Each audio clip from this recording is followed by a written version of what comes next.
क्या आप दो कीमती हीरो के बारे में जानना चाहते हैं तो ये वीडियो आपके लिए है। एक सौदागर ने बाजार में घूमते हुए एक उम्दा नस्ल का ऊंट देखा। सौदागर और ऊंट बेचने वाले के दरमियान काफी देर तक गुफ्तगू होती रही और आखिरकार सौदागर ऊंट खरीद कर घर ले आया।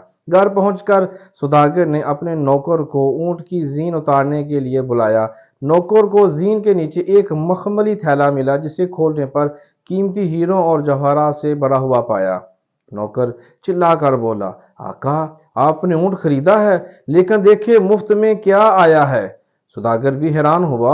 उसने अपने नौकर के हाथ में हीरे देखे जो चमक रहे थे और सूरज की रोशनी में और भी ज्यादा झिलमिला रहे थे। सौदागर ने कहा, मैंने ऊंट खरीदे हैं, हीरे नहीं। मुझे इन्हें फौरन वापस कर देना चाहिए। ये वो बड़े कीमती अल्फाज हैं कि मैंने सिर्फ ऊंट खरीदे हैं, हीरे नहीं।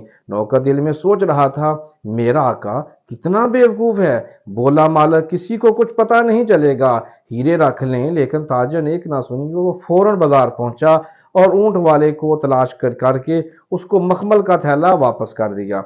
ऊंट बेचने वाला बहुत खुश हुआ, कहने लगा, मैं भूल गया था, मैंने अपने कीमती पत्थरों को जीन के नीचे छुपा रखा है। अब आप किसी एक हीरे को बतौर इनाम मुंतखब कर सकते हैं। सौदागर ने कहा, मैंने ऊंट की सही कीमत अदा कर दी है, इसलिए मुझे किसी शुक्रिया और इनाम की जरूरत नहीं है।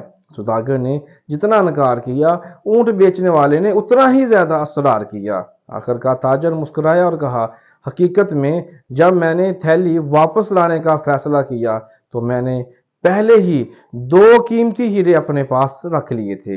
इस इतराफ के बाद ऊंट बेचने वाले को गुस्सा आ गया। उसने फौरन हीरे और जवाहरात गिनने के लिए थैला खाली कर दिया। लेकिन उसने बड़ी उलझन में कहा, मेरे सारे हीरे यहाँ हैं, तो सबसे कीमती दो कौन से थे जो तुमने रख लिए? सौदागर ने कहा, मेरी ईमानदारी और मेरी खुददारी, ये दो अनमोल और कीमती हीरे हैं जो मैंने पहले ही रख लिए हैं।